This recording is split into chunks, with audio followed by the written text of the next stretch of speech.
Hello everyone. Good morning and welcome to the session.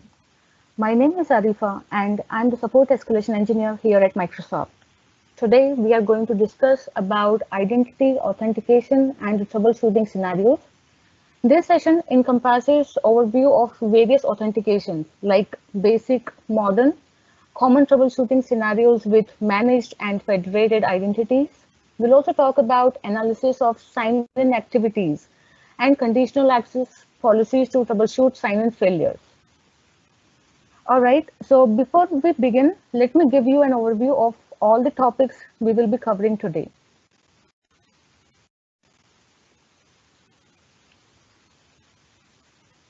So this is the agenda for today's session. We'll talk about password sync.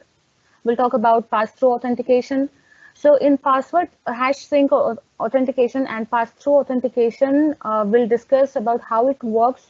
We'll discuss its flow, and we'll also discuss about troubleshooting scenarios. So I have a few troubleshooting scenarios for you that we are going to discuss in details. And also we will talk about what all data we would need to gather before coming to Microsoft. So if you face any issue and if you want to open a support case with Microsoft, so what all data do we need before coming to Microsoft support?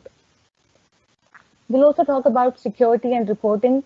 So how can we secure our user authentication using MFA, conditional access, and security default? And we'll talk about all the Azure Active Directory reports we have in O365.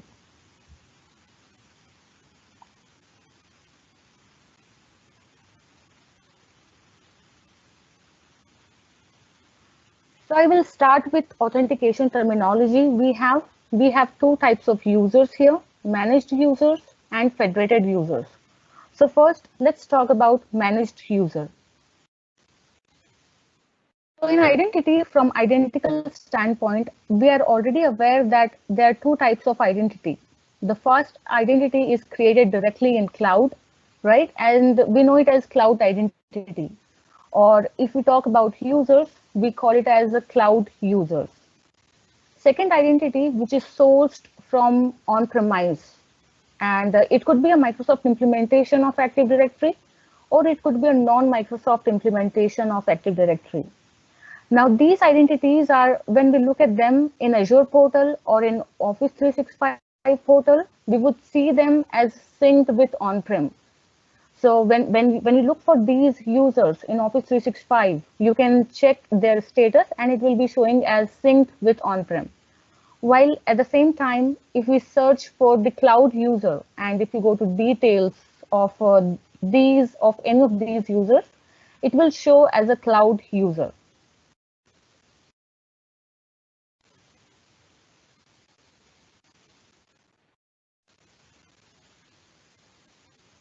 Password hash synchronization.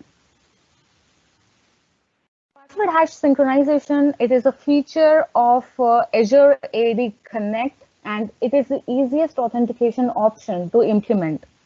And how this works, whenever a password is changed or it gets reset, the password hash from Active Directory, it gets synchronized with Azure Active Directory in a hashed format.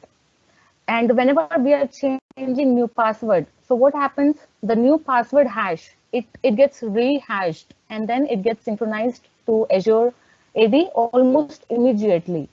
So when we talk about any object synchronization, it takes 30 minutes to synchronize to from on-prem to cloud if you are making any changes in any object. But if we talk about password, so the time is 2 minutes by default. So maximum of 2 minutes, the password will get synchronized with cloud.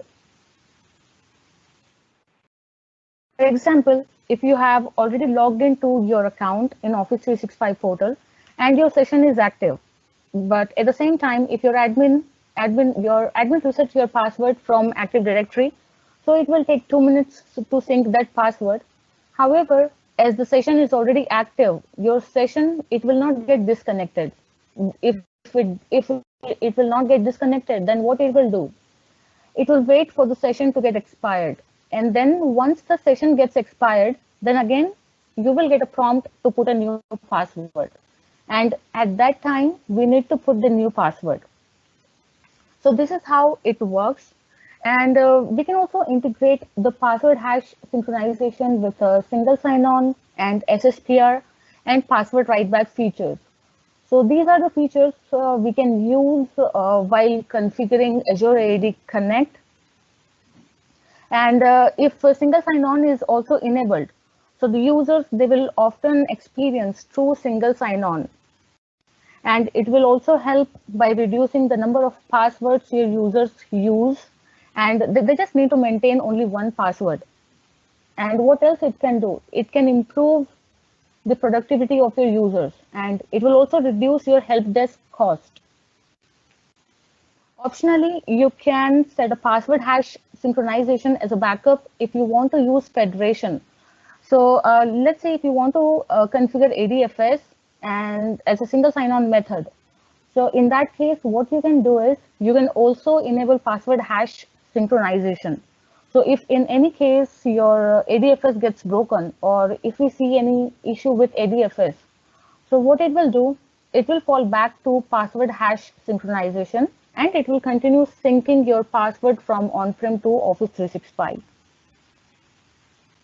And in the other hand, because the authentication is being performed by Azure Active Directory and not on on-premise Active Directory, so not all AD Active Directory policies will be respected. So it does not matter how many policies you have in Active Directory, not all policies will be applied in password hash synchronization. Let's talk about an example. If your account is expired, but still you can log into cloud or to Office 365 portal, so the authentication will still be successful even though your on-prem sign-in would not work because your account is expired in on-prem. So if your password is expired, then just cloud authentication will work for user. Your on-prem authentication will not work. Now we'll talk about few pros and cons.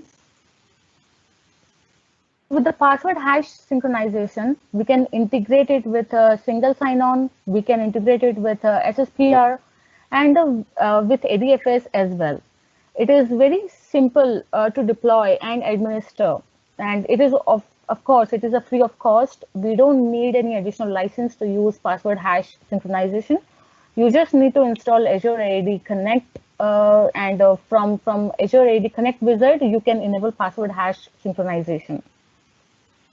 And as if we compare it with a pass-through authentication, we do not need any additional on-prem agent as well.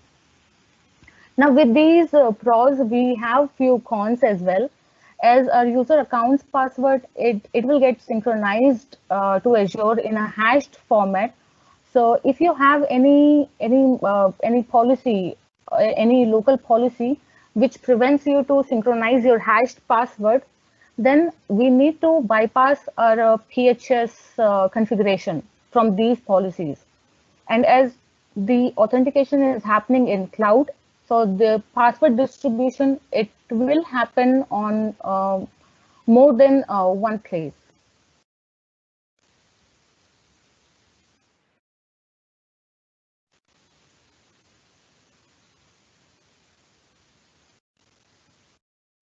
In this diagram, I will tell you how password hash synchronization works.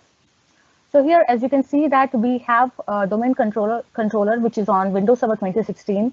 We have our Azure AD Connect server. This is your Azure Active Directory, which is on cloud. And this is our user. So here user is trying to log into Office 365 portal. He will go to a browser and put the URL either portal.azure.com or portal.office.com or outlook.office365.com to log into his mailbox. So how PHS works is, now here, as we can see that this is our domain controller. Now it keeps all the passwords stored here. And we also have password hash synchronization agent available on Azure AD Connect server. Now what the password hash synchronization agent does is, it keeps looking for a saved password in a DC. So let's say you have changed or you have reset a password of any user. So that will be placed in a queue. Now this agent, it will keep looking for a password like that. Now it has found that there's a password reset happened, or somebody's password got changed. So it will request for that particular password. Now, before sending it to a password hash synchronization agent, what this DC does is, this DC, it will encrypt that password from its original format, which is MD4, into MD5 format. And then it will send it to password hash synchronization agent. Now, with this encrypted password, it will also send a salt key separately, so that this agent, which is available on Azure AD Connect server, it will decrypt that encrypted password. Now, let's say we have got the password on Azure AD Connect server with the agent. Now, what it will do, this password hash sync agent, it will decrypt this MD5 in MD5 envelope to retrieve the original MD4 hash password. Now, here is the thing. This agent, it will never have access to the plain password. It will be always in an encrypted format for this agent. Either it will be in MD4 hashed format, or it will be in MD5 hashed format. So after decrypting this password into MD4, what it will do, it will also convert that 8-byte binary hash into 64-byte binary. Plus, it will also add per user salt key. Now, this value, it will all put everything together into SHA-256 format. Now, why we are doing this? Because again, we are going to send it over to Azure Active Directory over TLS. So when we have got this value into which has already got converted into 64-byte binary, and with this salt key, and now we have everything in that SHA format. Now we are sending it to Azure Active Directory over TLS. Now what Azure Active Directory does is, with this password, when the user is trying to log into a cloud app, or when he's trying to access his mailbox, it will put his email address and password. So once the user will put the password, Azure Active Directory, it will compare both the passwords. Now, after comparing the password, it will see if the password is expired for the user, or if the password is incorrect. So according to it, it will send the notification back to the user. But at the same time, if the password is correct, whatever user has put as a password, and if it matches the same password what it has got it from password hash sync agent, then it will confirm the access, and the user will be able to access either cloud resources or his mailbox. Now, this is how password hash synchronization work.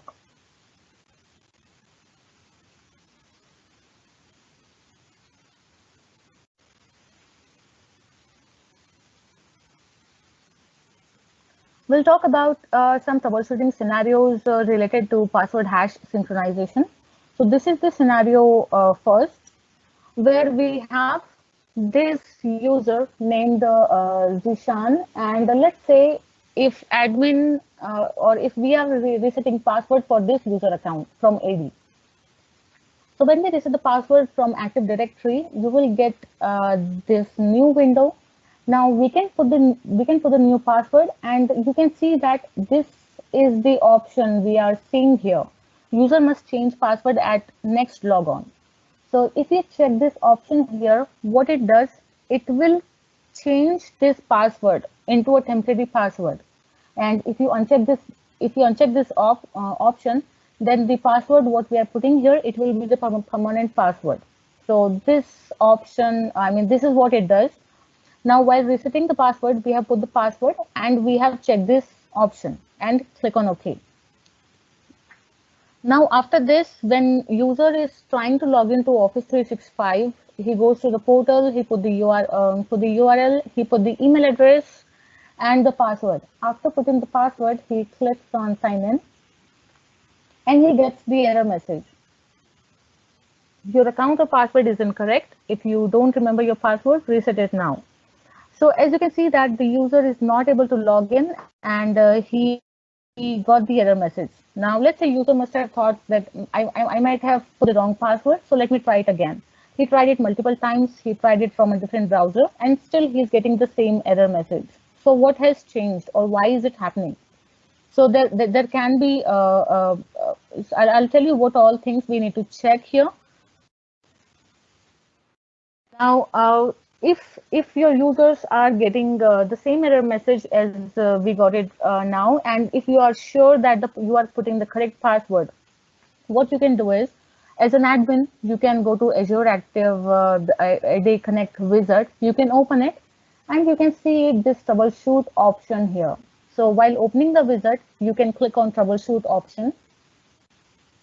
It will take you to the launch option. So you can launch this Azure AD Connect troubleshooting tool. So this is the tool which will help us to troubleshoot a few issues related to password hash synchronization, and if there is any sync issues. So these issues, we can check it from here. Once we launch this, it will open in this window. So as you can see that we have a few options here: troubleshoot object synchronization, troubleshoot password hash synchronization, collect general diagnostics, and quit. So quit is the to quit this tool, and it will close the window. Now as we are troubleshooting password hash synchronization issue, then we will select option number 2. When you select option number 2, you will again get multiple options. If the issue is with one person, or if password hash synchronization is not working at all, or if synchronizing password hash for a specific user account. So according to your issue, you can select the option from here. So for now, the password hash synchronization is not working for a specific user account, which is option number 2. We'll hit number 2, and then it will give us details if the password hash synchronization is enabled or not for this connector. So as you can see it, the password hash synchronization is enabled for AD connector, and if it's disabled, you will find it in error message that password hash synchronization is not enabled for this AD connector. Now after this, it will also ask you to put distinguished name. So this is the distinguished name of my affected user, which I have got it from Active Directory. You can go to Active Directory and the properties of the user, and you can copy the distinguished name from attribute editor, and you can paste it over there. Once you paste it, hit enter, and as you can see that you will get the error message as password is set with user must change password at next logon option, and temporary password are not supposed to be synchronized. So as you can see the clear message that temporary password are not supposed to be synchronized, and if you remember, we have checked that option to make our password as a temporary. So now what can we do? Now here we have two options. Either we can make our temporary password into a permanent by unchecking that box. And the second option is we can change these settings to sync our temporary password. So it depends on us on us as an admin that what settings we want to synchronize. And the another way to check the error messages, you can open Event Viewer in Azure AD Connect server, and under Windows logs in application, you can look for the date when the issue occurred, and with what was the source. The directory synchronization was the source, and as you can see it, the error message, it clearly says that temporary password is filtered. So from event viewer, you will get an idea if the issue is related to temporary password or with something else. But if you use a authentication tool, a troubleshooting tool, then you will see the clear message as we are seeing it here. So what is the solution here? As you can see that either we can make this password as a permanent by unchecking this box, then this password it will work. So either you can uncheck this option from here, or you can go to properties of this user and you can uncheck this option from here. So both options will work same. And after this, you can you need to wait for some time, and you can ask the user to log into his account again. And after putting the email address and password, it should work. So as you can see that we are able to log into this account, and it is asking for more information required. And why is it asking for this for more information? Because MFA is enabled for this user, and so that means authentication is successful. And to proceed further, to log into your account, you need to put more information, because this is the first time you are logging into your account. So from here, you can set up your account, and you can add your email address and phone number to verify it, and then you will be able to log in.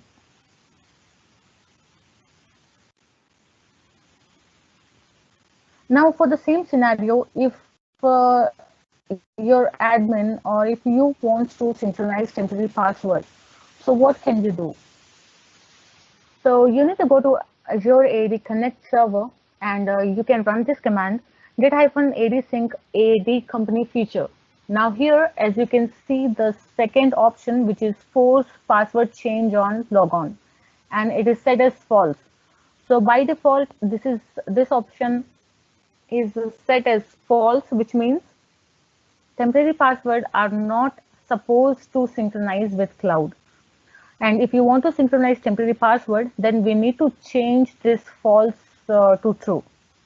So how we can do that? We need to run the command to change this option. So we'll be running the command set-ad sync AD company feature, and we will change its status from false to true for false password change on logon. Now, after running this command, we need to wait for some time, or you can do a full sync, and you can again change the password or reset the password of any user, and you can check this box. Now, once you check this box, after changing this setting, this temporary password, it should be able to sync, and we should be able to log into our account with this temporary password. So I have changed the password, and then I have asked the user to log into portal or his mailbox with the same password. And this is what user will get. User will get this prompt, which means it worked. So because after putting the current password, user can also change his password by putting a new password from here. And that's how the user will be able to log into to the portal.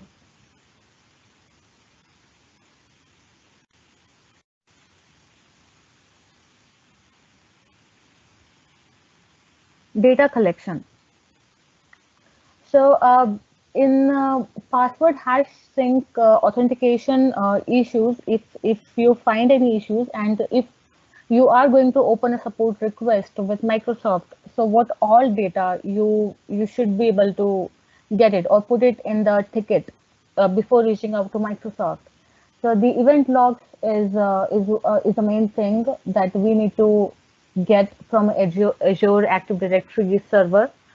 You can get the event logs of that particular day when the issue happened, and if it's a multiple time frame that you need to gather, so it's always best to get the event logs of that particular day. The second output is get-ad sync AD company feature command output. So we would be requiring this command output so that we can confirm whether the option is by default set as false or true. We would also need a user details, whether the issue is happening with one user or with multiple users, or or the whole tenant is affected.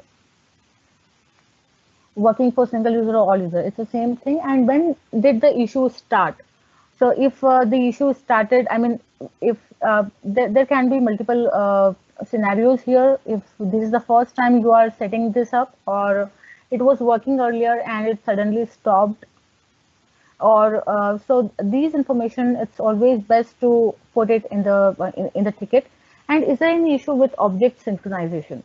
So password hash synchronization is one thing, but we also need to confirm with users, or with, if as an admin you should mention this if there is an issue with object synchronization as well. Then we have to troubleshoot according to this scenario. So all these details we would need before creating a ticket with Microsoft.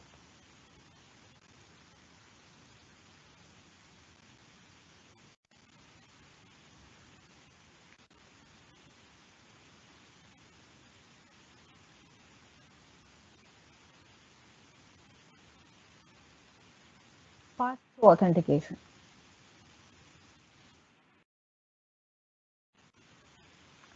All right. So we'll talk about pass-through authentication.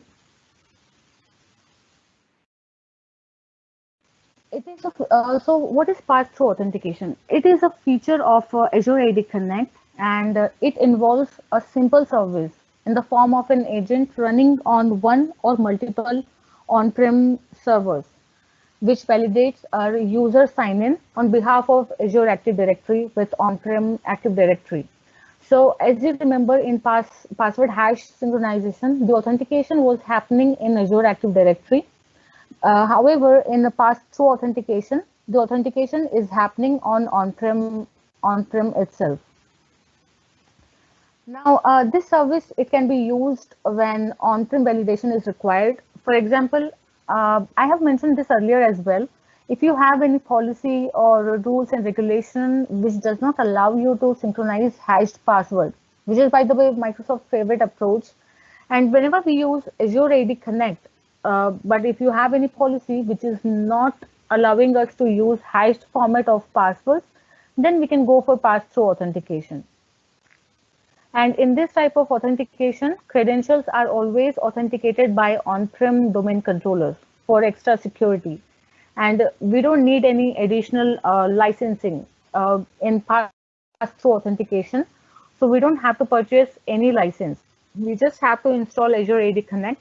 And with the configuration, we can enable pass-through authentication. There's just one thing we need to make sure is we need to install pass-through agents on multiple server or on single server, and it totally depends on customers' requirement. So if they say they only want to install it on one server, it will definitely work. It's just that for high availability, we can install it on multiple servers. So we have few pros and cons. So it is a simple setup, and it can be expanded into high availability if we install a pass-through authentication agent on multiple servers.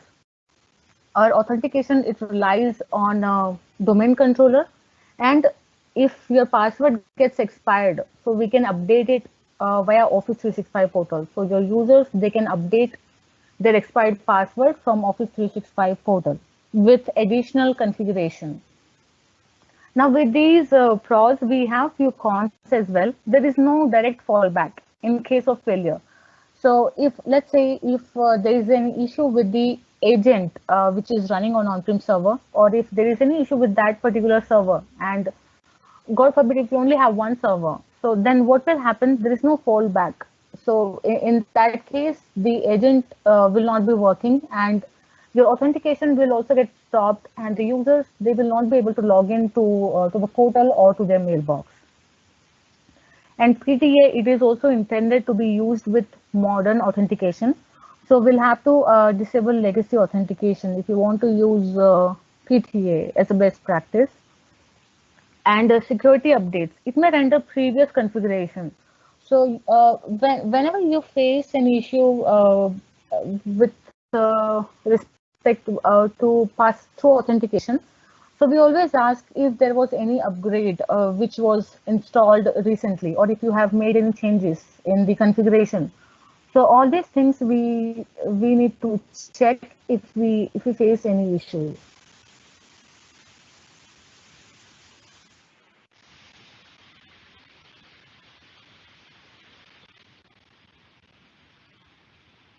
In this diagram, we will discuss how a pass-through authentication works.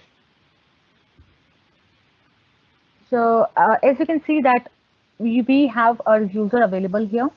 This is our app. It can be a client app, or it could be a Office portal. And this is our Microsoft Azure Active Directory. This is our pass-through authentication agent, which is installed on on-prem servers. And this is our on-prem Active Directory. So this is the setup we have here. And how pass-through authentication works is, let's say user, he is trying to log into any application, or user went to a browser and put the URL office portal.office.com or portal.azure.com. So when it goes to that URL portal.office.com, and after putting email address and password, so what it does, it will first redirect to Azure AD for sign in, and user, he will also put the username and password. Now after putting this password, the password will go to Azure Active Directory over here.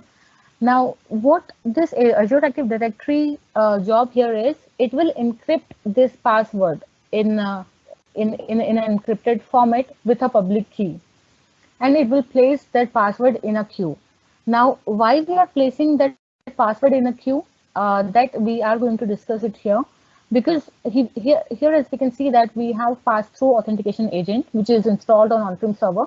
Now pass-through authentication agent, it will keep looking for any password which is placed in this queue. Now let's say we have got the password and it's already encrypted.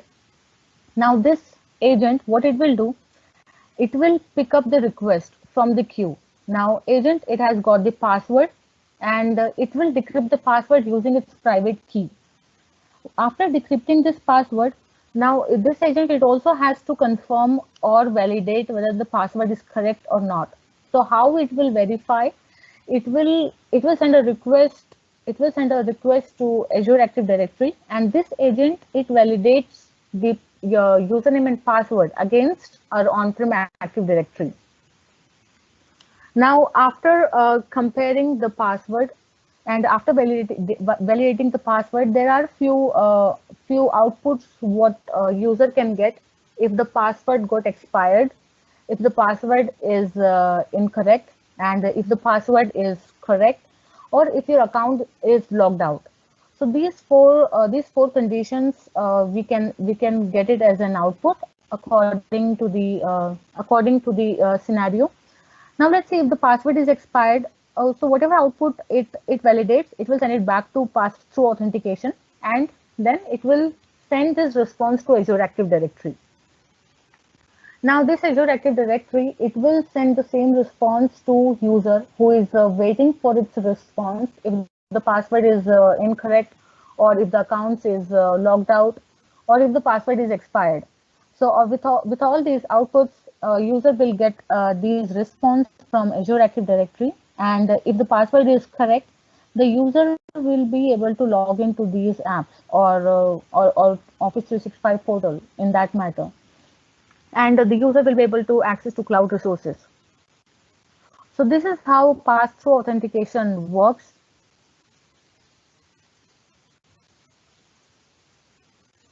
I'll just give you a minute to go through this diagram here.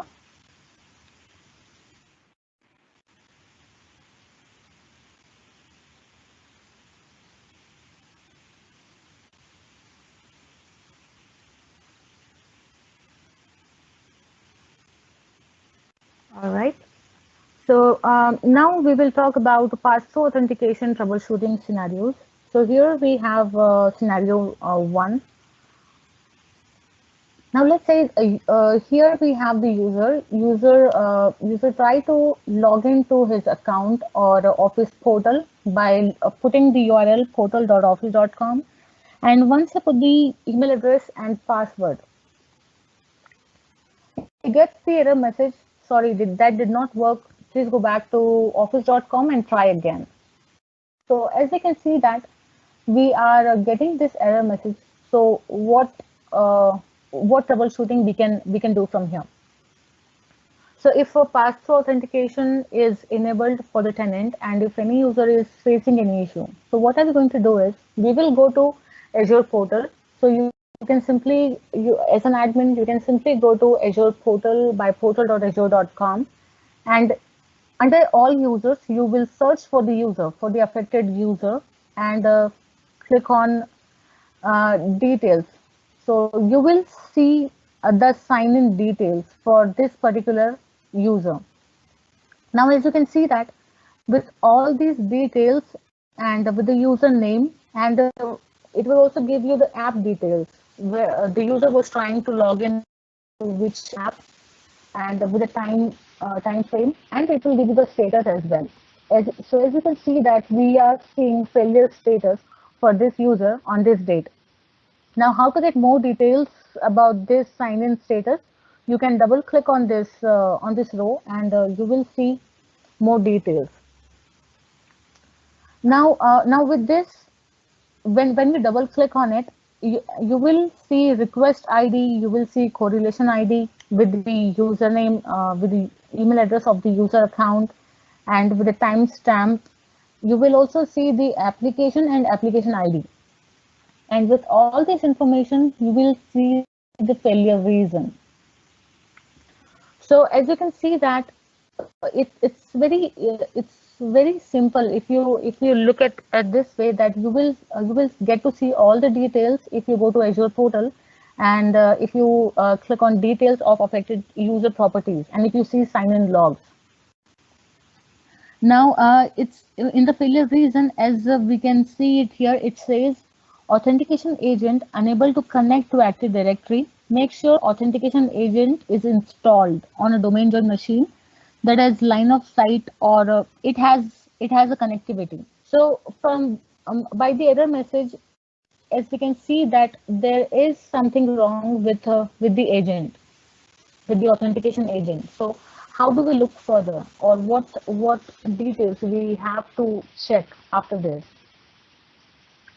What we will do in the Azure portal itself, we will under manage, we will go to Azure AD Connect here, and in the sync status, as you can see, sync status is enabled, and last sync was less than 1 hour ago. Password hash sync is disabled because pass-through authentication is enabled. Now, under pass-through authentication, as you can see that there are 2 agents, but you are seeing this mask, which clearly says that there must be some issue with these 2 agents. So you'll have to click on this mark to get more details on it. Now, when you click on it, you will see both the agent details name, or the machine name where it is installed on, and you can see the status as inactive. So we have found out that there is some issue with the pass-through authentication agent, and both the agents are showing inactive. So there could be a reason that the connectivity is not happening with these agents, or the server is not up and running, and that is the reason the agent is showing inactive in the portal. So according to these error messages, we will troubleshoot further, and it will help us to resolve our issue.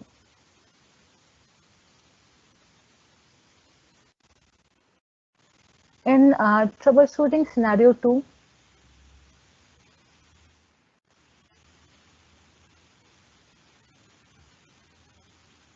let's say we have this user who is trying to log into Office portal after putting email address and the password.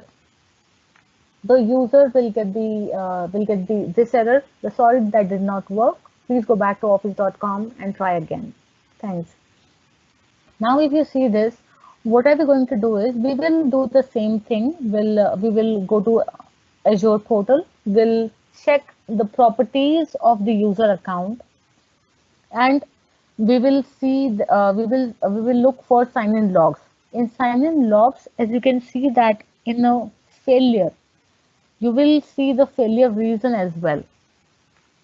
Now this failure reason, what it says, the user attempted to log on outside of the allowed hours, and in It also says this is specified in AD. So as per the error message, what it says is the user is trying to log on outside of the allowed hours. So this user, it has allowed hours, and this user is supposed to log into those hours only. And it seems the user is trying to log in outside of those hours. So how can we check that? We can check that from Active Directory.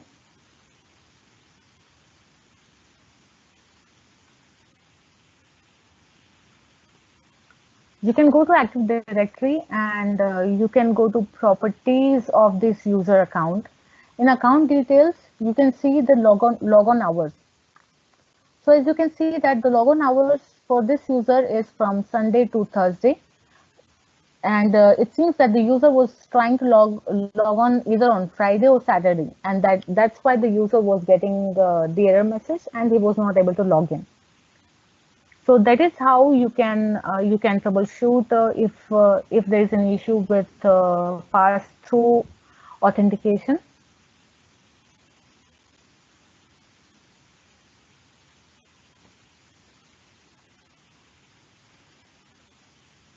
Now in this slide, I will tell you what all data we would need if the issue is with a pass-through authentication, and if you are going to open a case with Microsoft.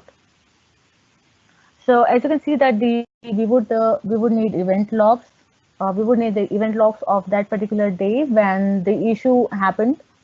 We would also need Azure Active Directory Connect Authentication Agent folder. So from where you can get the folder for this agent. So this is the path from where you can get a trace folder. So you can go to you need to go to Azure Active Directory Connect server, and in this path in C drive program data, Microsoft Azure AD Connect Authentication Agent. Now, when you go to this path, you will see this trace folder, and this trace folder, you need to share it with Microsoft while creating a ticket. We would also need user details if the issue is happening with one user or multiple users or with all the users. When did the issue start? If there was any upgrade which happened on the server, or if there's even if it's a Windows update, or if there is any configuration change which might have be I mean, if the configuration change, if it was done by the admin, or apart from this, we would also need if there is an issue with object synchronization. So apart from pass-through authentication, or apart from password, if there is an issue with object synchronizing with cloud, we would also need LDP dump and get-msol user pipefl for affected users. So even if even if the affected user is one, or if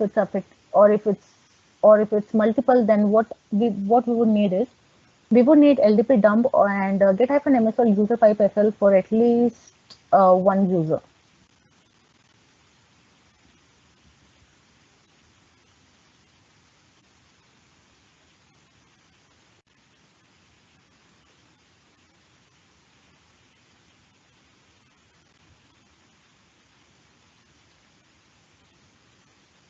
All right, so that was about pass-through authentication.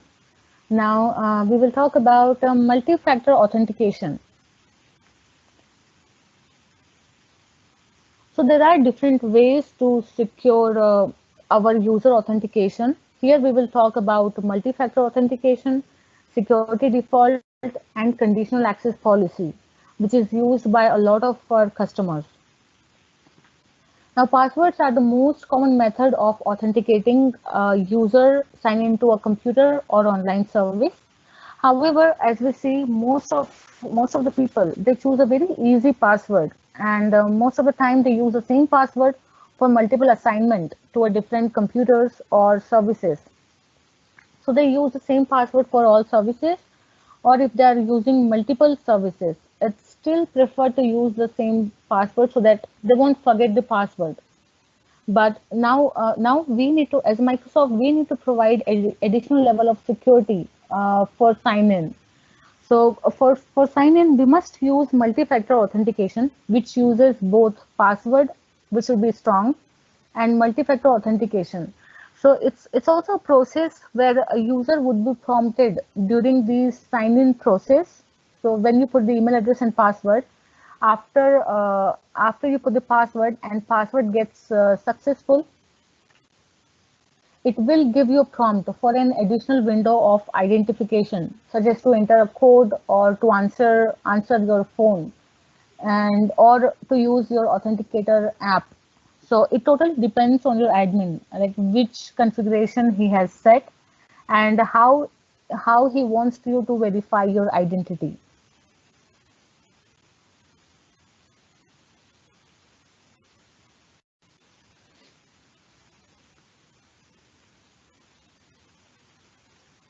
What is multi-factor authentication? Multi-factor authentication is one of the easiest and most effective way to increase security of your organization, and it's easier than it sounds, because when we log into the portal or when you log in into the client application, after putting the password, you will type a code from your phone to get access to Office 365. So you can get a code via a text message, or you can get a call. You can get a call as well. And now it depends on your admin if he wants you to verify through text, call, or through Authenticator app.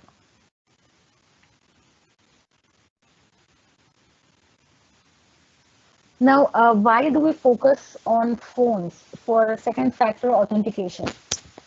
Because phones are very difficult to duplicate. So if I'm the person who and my admin has enabled multi-factor authentication for my account, so I'll be going to use my phone, and when we are logging into our account first time, and if multi-factor authentication is enabled, it will ask us to register ourselves.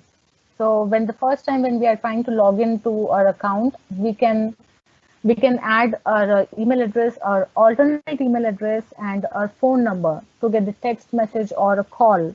And why do we use phone? Because phones are difficult to duplicate, and nowadays everyone they are using phones, and wherever they go, it doesn't matter what the location is, they will always carry their phone. And it also prevents your additional IT cost of hardware. And if your admin allows you to, you can log into your account from anywhere, and it will be secure, of course.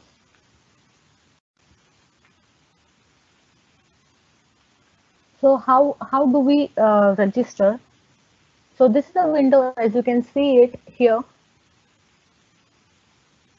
When the user is logging to his account after putting the email address and password, you will get this window to verify your identity. Now from here, either you can approve a request on your authenticator app. You can use a verification code from your mobile app. You can get a text, or you can get a call with the code. So when your admin enable SSPR or multi-factor authentication, what happens after logging into when you log into the portal, you will get a prompt like this, and with any of this process, you will register yourselves, and then you will be able to log in. And after that, whenever you log into your account, that will be a second factor authentication. And before logging into your mailbox, you will have to verify your identification.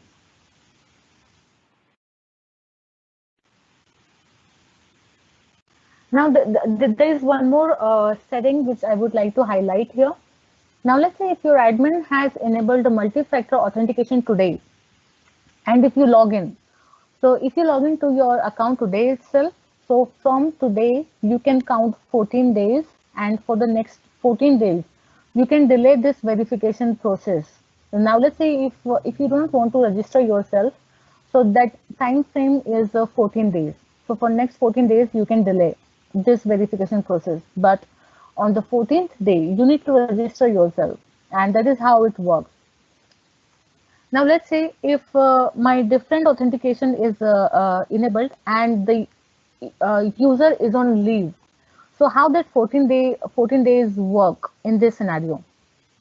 So once multi-factor authentication is enabled for your account, and if you are on leave, so after coming back from leave, the time you log in, it will your 14 days. It will count from the day you log in, and it will keep remind you to register yourself for next 14 days, and you can delay this process.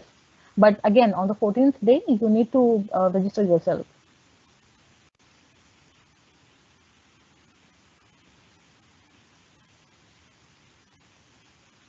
All right. So this is about a multi-factor authentication. Now, in multi-factor authentication, let's talk about this scenario. If any user is not getting a call or SMS, how do we proceed further? So as you can see my screen, we need to log into Azure portal. Now, in the dashboard under all services, you can see multi-factor authentication tab over here. You need to click on this. It will take you to this page where all the settings related to multi-factor authentication would be available here. Now let's say if there is any particular user who is not getting a call or SMS, then how do we check, or what settings can we check? So in the settings option, you can see block unblock users. And under block unblock users, you click on that, and you might see that user's name in this list. So as we can see that we are seeing this user, and the reason is listed as lost phone. So there might be a reason that this person, he has lost his phone earlier, and he might have contacted admin, and admin might have blocked this user for a temporary basis. And now the user has got the phone back, or he has got the new phone, and now he wants to unblock his account. So he can proceed with verifying his identity again, so that he can use his device. So from here you can unblock this user, and then again try to send a code. It should work.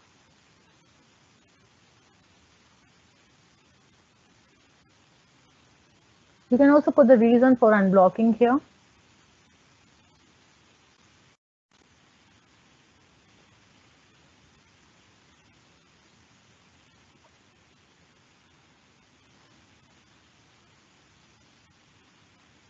Security default.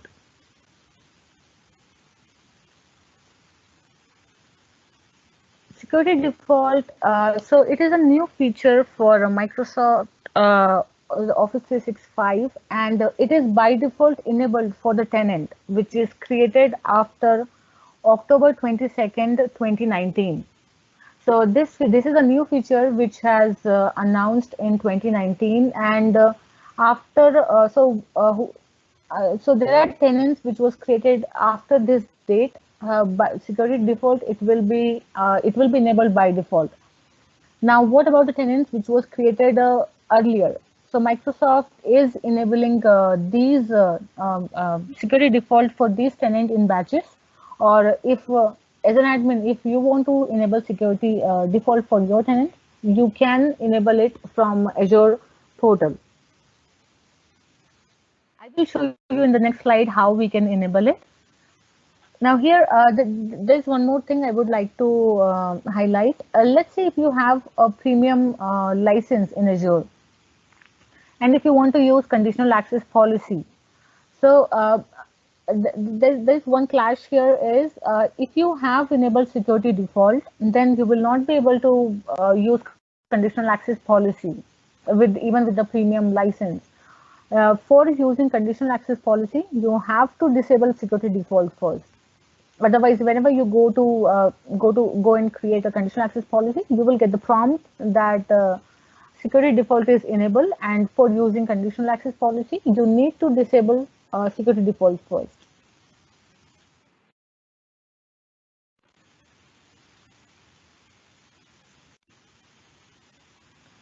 Now, in this slide, I will tell you how to enable security default if it's not enabled already, or if you want to use this conditional access policy. So how to disable security default. So as you can see that we need to go to portal.azure.com, and in the home page, you can click on the domain name and you can click on properties. While clicking on properties, you need to scroll down and you need to search for manage security default. When you click on that, you will see these options, either to enable it or disable it. So according to your requirement, you can either enable it, and if you want to use a conditional access policy, then in that case, we need to disable security default, so that you can use conditional access policy.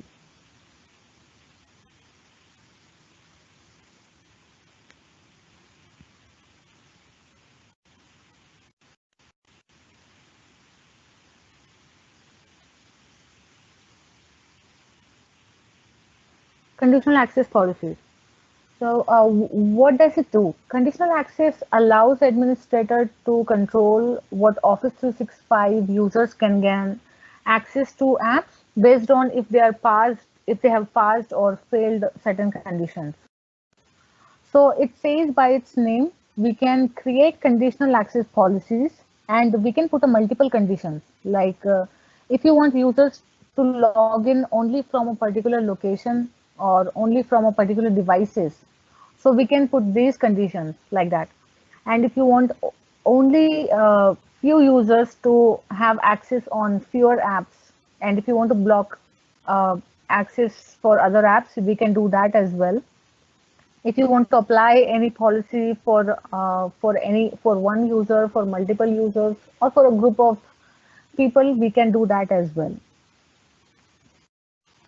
A conditional access policy, it will work across Office 365 applications such as Exchange Online, Microsoft Teams, SharePoint Online, and other Microsoft services. This policy is not set directly on a client application, but it is applied when a client calls the service. For example, if we have a policy which is set on SharePoint service, and it applies to clients calling SharePoint service. So if we have created conditional access policy for a SharePoint service, it will only apply when they're trying to access to SharePoint sites. And at the same way, the policy applies when a user is trying to access emails using Outlook client. And why does it do that? Because all these applications, be it the SharePoint, Exchange Online, Teams, these are all interconnected. So if you are applying any policy on SharePoint or Teams, so it will apply those policies on Exchange as well. Now, the use of conditional access policy results in various actions such as blocking access or requiring multi-factor authentication. Now, these policies might require that device to be managed by an organization.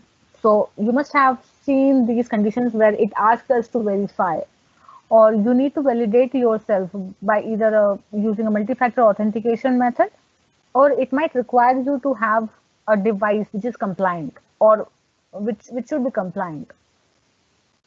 It can also block a legacy authentication method. So if you don't want users to log in through legacy protocol, then we can block legacy authentication as well. Now, as you can see it in the signal, we can apply it to the users, groups, devices. And in the decisions, we can either give full access or increase assurance, or we can allow it to limited access. We can also block access or remediate risk. So all this, it will come under decision tab. Now, after putting all these conditions, we can apply this or we can enforce these policies to the cloud, and we can apply it either on all apps or on fewer apps as per our requirement. And so this is the article which you can refer. I'll be sharing this PPT as well. So you can, if you want to get more details about conditional access policies and how does it work, what all conditions you can put, you can go through this article.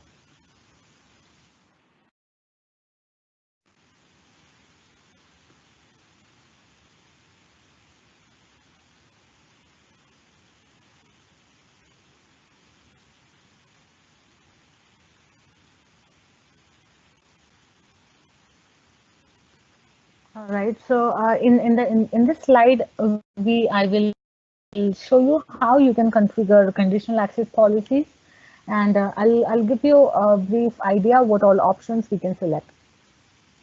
So to use a conditional access policy, you must have a premium license in Azure, and once you have this license, you can go to Azure portal by portal.azure.com, and in dashboard you can click on Enterprise Application. Now in Enterprise Application, you can click on you will see Conditional Access tab, and you will see New Policy. While creating a new policy, we need to give a name to it, and in assignments we can select if we want to apply it to all users, and we can select a users multiple users or a group as well.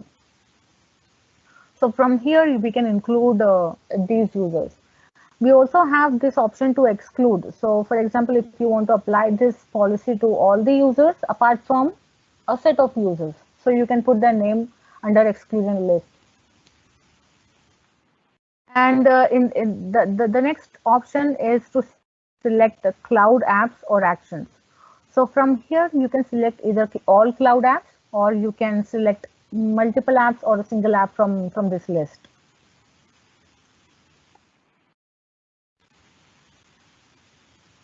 In condition, as you can see that you will get multiple options for user risk, sign-in risk, device platform, locations, client apps, and device state. So if you want to put any condition for any particular user, you can do that. If any third person is trying to log into some user accounts, and if you want to put that condition, device platform, if you want to mention any OS that this policy will only apply if the user is logged in from this device. You can put locations. You can either give the name of countries, or you can put the IP address of any countries or of any location. In client app, you can put the client app. If you want to apply it on a particular app, you can select it from here, and with the device state. So all these options we have in conditional access policy.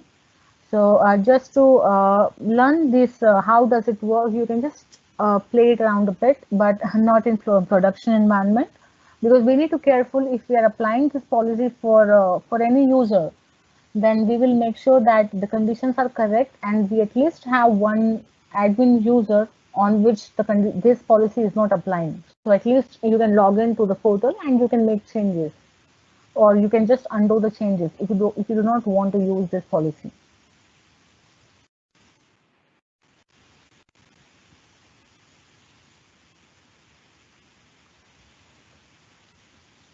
All right, so the next slide, we have it for Azure Active Directory reports. So these reports, what does it do? It provides a comprehensive view of activity in your environment. So what you can do is like how your apps or all the services are utilized by your users, and the users are using which apps, or if they're trying to sign in from which apps, if the sign in is getting successful or failed. So all these reports we can get it from here.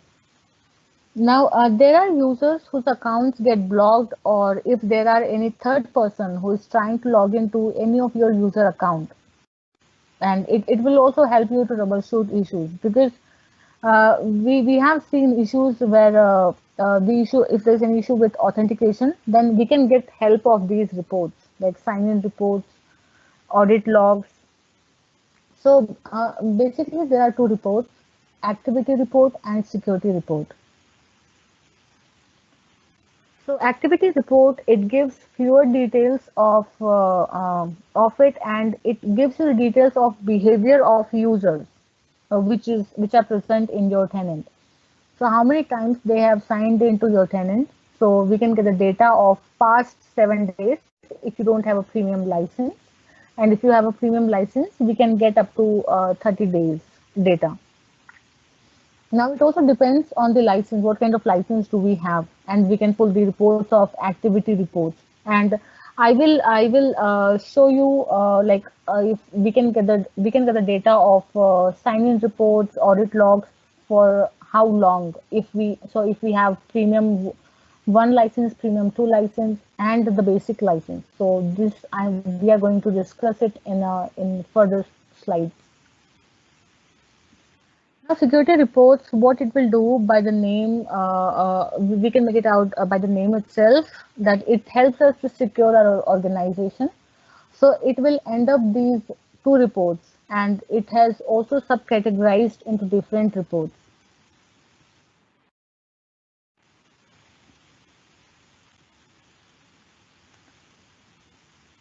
So as we were discussing about activity reports, it helps us to understand the behavior of user, and there are two types of reports: audit logs and sign-in logs. We can get the audit logs and sign-in logs of all the users.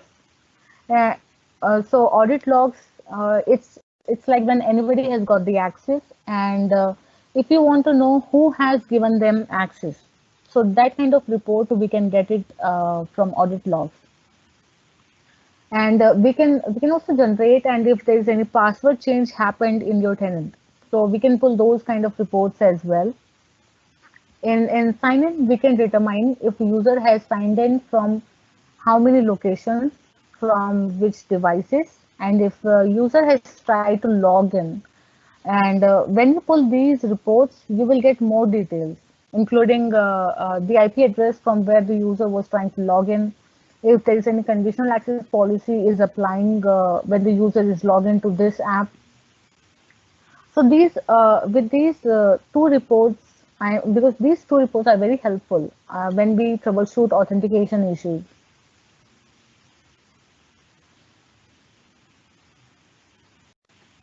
Now, how to access these reports? So this is the page from where we can get the sign-in reports.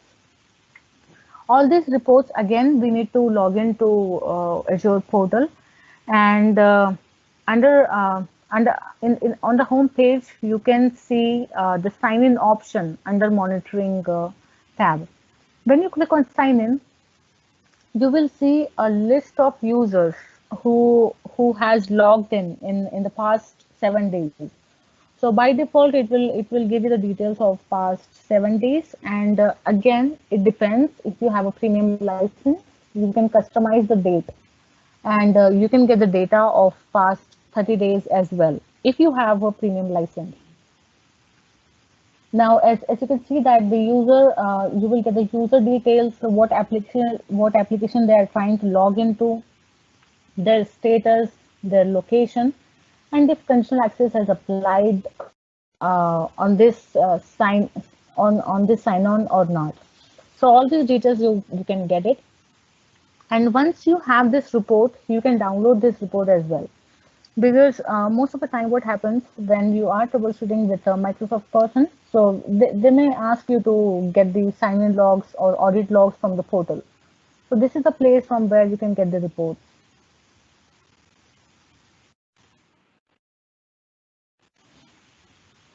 Now, as the same way, we pull the sign-in reports. We can pull the audit logs as well. Under monitoring tab, it is next to sign-in option. So you can filter by date if you want to get the data of 1 day or 7 days or more than 7 days. That you can do it if you have a premium license. Now it will give you the details of what changes was done. So in under the activity, you can see what action was performed, and you can see the status. There are a few admins, they give reason as well, and under the initiator name, you will see the um, admin email address who has made these changes. So all this information you can get it from audit logs, and you can export or download these logs as well, and you can share it with Microsoft.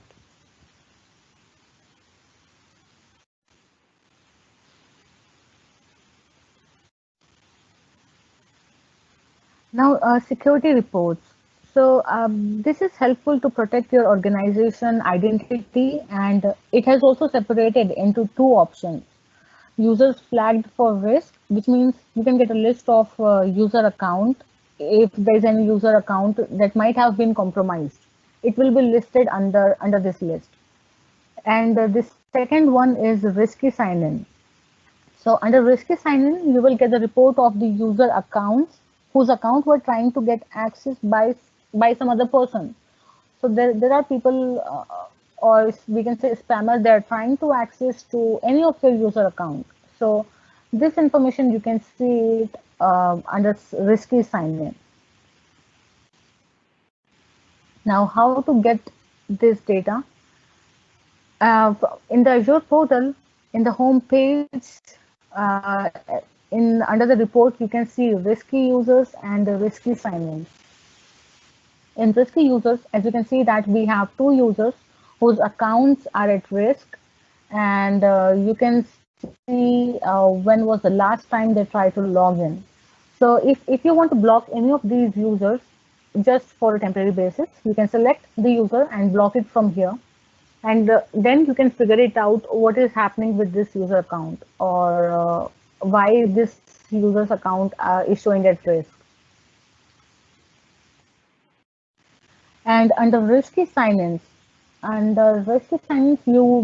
will find the user account details if their account is trying to get access by some third person. So as of now, we don't have any user account whose account is trying to get access by some other person. So this option is empty, but here you can see the list of accounts.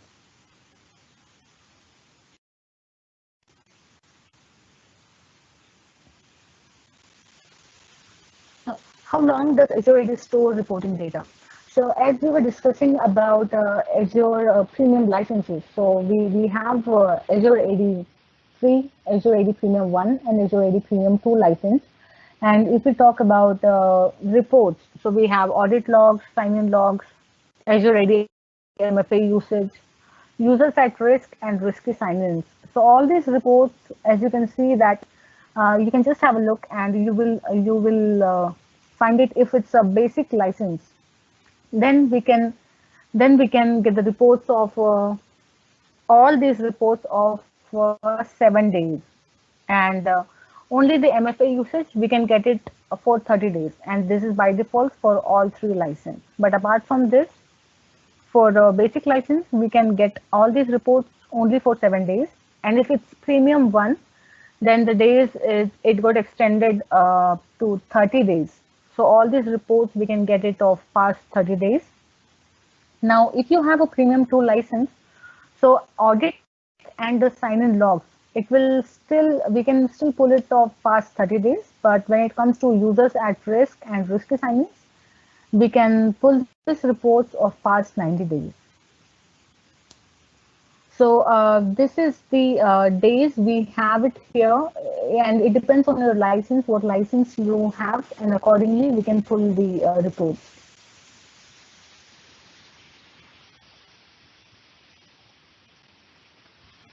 Thank you. So I hope this session was helpful, and thank you so much for watching this video.